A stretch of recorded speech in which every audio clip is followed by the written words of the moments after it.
আসসালামু আলাইকুম। ওয়ালাইকুম আসসালাম। ভাইজান ভালো আছেন? আলহামদুলিল্লাহ।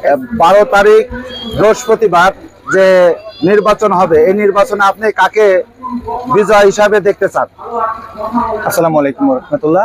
এটা আমরা যেখানে দাঁড়িয়ে আছি এখন ঝিনাইদহ 3 আসনের একটা উপজেলা, কোটচাঁদপুর উপজেলা, এবং আমাদের পিছনেই নারী সমাবেশ চলতেছে জামাত ইসলামের উদ্যোগে। এবং গতকালকে আমাদের পার্শ্ববর্তী উপজেলা মহেশপুর উপজেলা, যেটা ঝিনাইদহ 3 আসনের একটা অংশ, সেখানেও নারী সমাবেশ হয়েছে।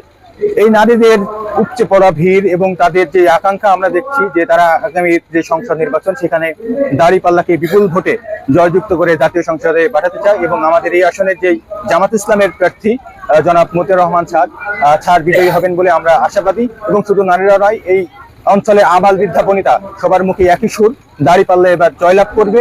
এবং গণভোট, যেই গণভোট, সেই গণভোটে হ্যাঁ জয়যুক্ত হবে, কারণ সবাই জোলাইয়ের আকাঙ্ক্ষাকে ধারণ করে। আমরা আশাবাদী যে এবছরে যে নির্বাচন হচ্ছে, সেই নির্বাচনে দাঁড়িপাল্লা প্রতীক বিপুল ভোটে জয়যুক্ত হবে ইনশাআল্লাহ।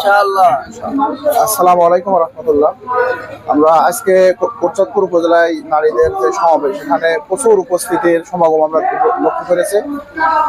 ইতিপূর্বে বিভিন্ন দল থেকে বিভিন্ন প্রপাগান্ডা ছড়ানো হইতো যে বাংলাদেশ জামাত ইসলামী মহিলাদেরকে ঘরের ভেতরে আটকায় রাখতে চায়, তাদেরকে বাইরে বেরোতে দেয় না।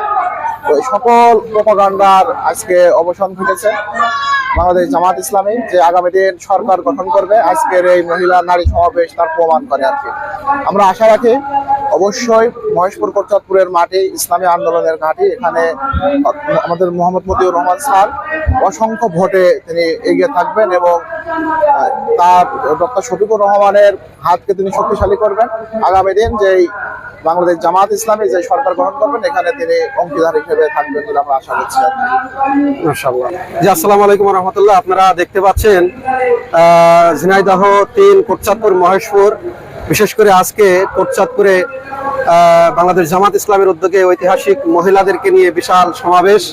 এই সমাবেশে ইতিমধ্যে আপনারা লক্ষ্য করেছেন আমাদের ঝিনাইদহ 3 আসনের জাতীয় সংসদ সদস্য পদপ্রার্থী অধ্যাপক মতিউর রহমান, তার সুযোগ্য সন্তান। আমরা তার কাছ থেকে আগামী ত্রয়োদশ জাতীয় সংসদ নির্বাচনের বর্তমান প্রেক্ষাপট এবং তার অনুভূতি এবং জাতীয় সংসদ নির্বাচনে কি হতে যাচ্ছে তার সংক্ষিপ্ত একটি সাক্ষাৎকার উনি দিবেন ইনশাল্লাহ।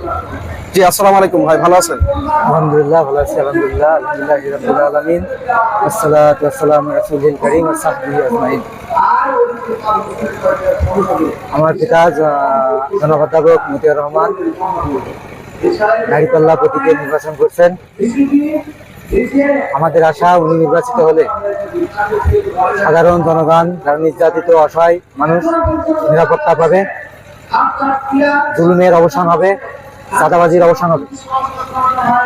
সর্বোপরি বলতে পারি, এলাকার সকল মানুষ 5 বছর অন্তর নিরাপদে থাকে। আমাদের পাশে আজ মহিলা সমাবেশ অনুষ্ঠিত হচ্ছে।